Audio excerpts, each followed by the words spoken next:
How we doing, everybody? Well, we put the fuel pump on a 4x4. Everything's fine. That pump is so quiet. I'm very happy with it. 7 pounds of fuel pressure. Everything's good there. I've had another issue with it ever since we swapped the cam in it. And I think I've got it narrowed down to what it may be. I might be completely off base. And then again, I may not be. The cam I replaced, the Rumpty Rump cam, the machine shop, engine builder, one and the same. They put it in. It was a warranty issue because I had a roller lifter that went to hell and kind of messed up the old cam. So we took the engine out rather than tow the truck up there because at the time it really wasn't drivable or anything. So I just pulled the engine out, took it back up there. They went clear through it because they were worried about metal and so forth that was found in the pan. So they went clear through it and basically more or less like rebuilt the engine again. So new bearings, everything, new oil pump, took it all apart, checked it, put it back together. So anyway, even put new rings back in it. So anyhow, I get it back. That cam's too much. I got a little bit overboard with it, and I shouldn't have. But anyhow, we take it out. I put that Melling 221/35 stage 1 cam in it, which is basically, I want to say like 490, low 500s lift, 265, 274 duration, 112 lobe separation. Really mellow cam. Well, the lifters that are in it are Morrell Street Performance hydraulic roller lifters. Morrell sends a cheat sheet that tells you how to set the preload and all this detailed information. According to them, a 3/8 24 fastener or stud will yield 42 thousandths out of a full turn of the nut. Okay, 42 thousandths of the nut may not be 42 thousandths at the lifter. Also, if you have a 1.5, 1.6, or say a 1.7 rocker, that's going to change that amount of preload as well.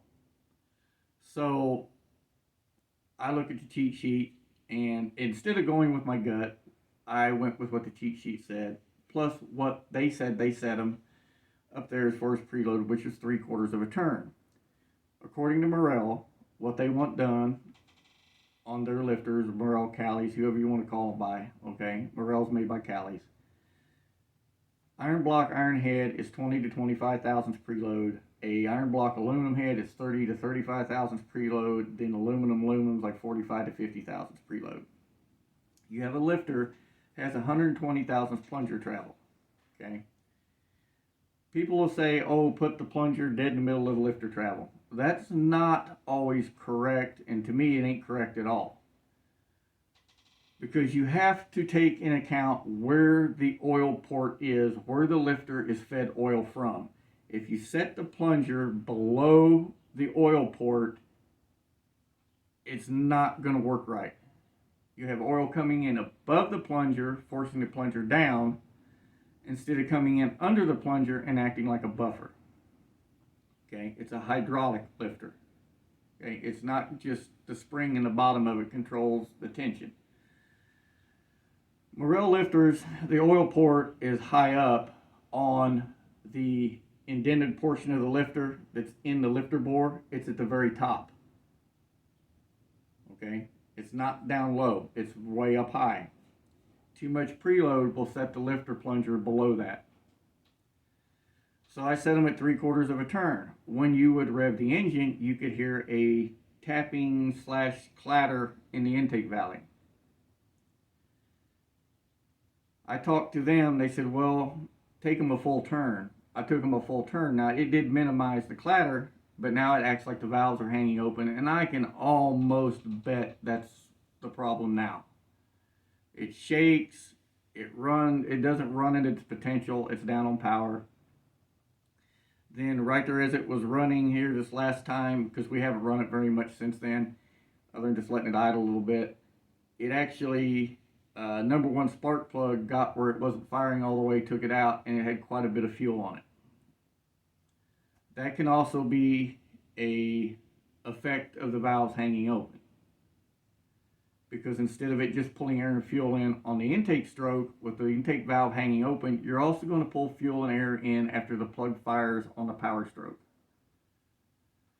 So I'm going to go back and pull it all down, and I'm going to take and set them at a half a turn cold. I bought a set of valve covers. I used to have a set that I had before that I cut the centers out of, and I'll come in closer. These are from Speedway. There's no baffles in them. They're just a raw steel tall valve cover. I use a tall valve cover because it helps, if the oil's squirting, it's up higher. It helps keep that from going outside the hole on top of it. You don't have to cut the whole top out of these valve covers. These have a embossed area in the top of them. Okay, it's probably about 1 3/4 inches wide. Your rocker stud sets closer to the intake side than it does the valve side. So the way I do it is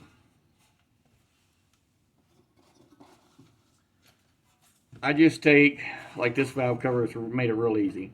Piece of 1.5 inch wide masking tape. I center it in the embossed area and I cut them out. Cut that piece out, get rid of it. After I set them cold, if everything seems fine, I'm going to take it for a little drive around the block with these on it. All I'm going to do is put a piece of duct tape across this and drive it. Leave the PCV hanging out. Breather don't need to be in it. It's going to be fine. Just to go around the block to make sure that it's actually running like it should. It's back to where it was power-wise. We don't have any stumbles. We don't have any noises or anything like that. If it's all good there, I'm actually going to come back and I'm going to adjust them while it's running once it's warmed up. Back it off till it makes a little noise, go back till it stops, then go 1/4 of a turn. If everything's quiet and it's acting right, it's quit shaking, we ain't got no other issues, I'm going to leave them at 1/4 of a turn.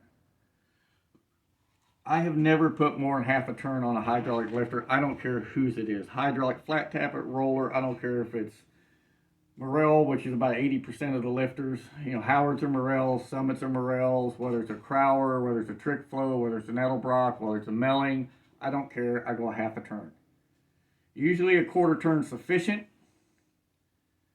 I go a half a turn because sometimes 1/4 turn, as things wear in, you might get a few that start making a little noise. Rockers are making a little noise.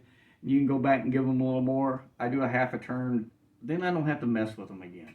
And it's always worked for me. A half a turn has always worked for me. First engine I put together at 16 years old was an Urson flat tappet cam lifter kit from Super Shops and a set of dart heads on a little 30 over 350 flat top motor. I followed the directions. It said a full turn past 0 lash. I put a full turn on them. The car would idle, kind of rough, put it in gear, it just fall on its face. It wouldn't already pull itself. My granddad was sitting there and he looked at it and he goes, "You got your rocker set too tight." He come over, shut it off.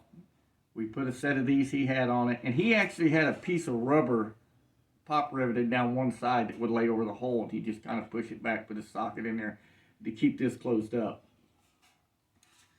That way he could drive it if he wanted to after he got done, before he pulled these off and put the permanent valve covers on. And he went through and he'd back them off till it chattered a little bit. He'd go back till it quit, and he went 1/4 turn, and he said, "Now leave it alone." I've heard guys that do the method where they'll run it down till you hear the engine start to miss, then back it off 1/4 turn. That's too much. You can get way too much preload on that, doing it that way. I don't care for doing it that method. But guys saying that you should bury the plunger halfway into the lifter's plunger travel, that's not right either. Again, if you get that plunger below the oil pressure port, you're going to have problems. So, but that's my plan on how I'm going to redo them. And I think I'm just going to go ahead and take the roller rockers and the stud girdles off. This cam's kind of timid. It's less lift, less duration and everything than what I had in it. It really don't need them on there. Normally, if I get over a certain amount of lift with aluminum head, I'll put a stud girdle on it just to help stabilize everything, because you have a softer metal that you've got your stud screwed into. It's just kind of cheap insurance. I mean, a small block stud girl is like $100. Uh, so, but we're like, I think right at 500 on the exhaust and like 480 something on the intake, or, it's just a baby cam basically. So we're going to take him off. I've got a brand new set of Elgin Black Ice rockers. I robbed one rocker, 3 pivot balls, and 3 nuts, so I had to buy another set of 8 to replace them. So I've got them in there. That's what's going to go back on it. So, and if it turns out it's an issue with the lifters, the machine shop said, he said, I'll just go ahead and order a set in. If you have problems over the weekend, just come up Monday and get the other set, and we'll just switch them all out in case the full turns hurt something or damage something or broke a spring or whatever in the lifter body or inside the lifter. You see all this mixed reactions when people talk about Morel lifters. I've seen guys talk about putting a turn and a quarter lash on them. I don't ever see that being necessary. That's the same set of lifters that's in my wife's big block in her 69 El Camino. They're set at a half a turn with 2050 oil. They're fine. They've been that way for 5 years. Never had any noise or nothing out of them. The exact same lifters, just in a big block. So, again, I probably should have went with my gut, just set them at a half a turn and we wouldn't be here. But anyhow, things are what they are, or it is what it is, like Turbo John would say. But we're going to deal with that. Today's rainy and cold. I don't feel like messing with it. I put the fuel pump, my daughter's Murano. I'm done for the day. We got this out a week ago, Sunday, and went clear through it. The S10, checked all the AN lines. I've had real good luck with the Vibrant hose, not getting hard or anything. Changed oil, changed the plugs. I went ahead and changed fluid and filter, and that level 5 FTI. It's been in there a year. It's got enough runtime on it that we just went ahead and did it. Checked the fuel filters, made sure there wasn't nothing in them. This has a System 1 oil filter on it, so I can just take the bottom off, pull the screen out. There wasn't nothing in it, so we're good to go there. No metal coming off anywhere. So,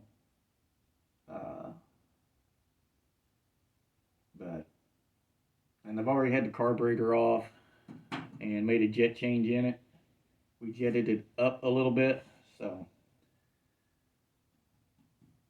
anyhow, I need to get it out and drive it to see if the changes we made last summer, that's why you didn't see much of it, because we kept upgrading stuff on it and it was constantly down. So grandson was taking up so much of my time. I just said, let's just start getting the shit done to it and just kind of snowball, changing things on it. So we need to get it out and see if the changes have helped. So, different leaf springs, sliders, coilovers, different brakes. See if any of this stuff has helped, which it should help. So, a little bit lighter spring in the back. Not those stiff 4-inch Western chassis drop leaves I had in it, which were really stiff. So, and of course we already extended the upper shock mounts in the back up through the bed and tied them into the cross brace for the roll cage. It goes, the cross member I got and the bracing goes between the two sides of the frame. So, we'll see. Because the problem is when you lower these trucks, if you go back with a stock shackle, once you get to 3 inches, 4 inches, your shackle is going to hit the frame rail.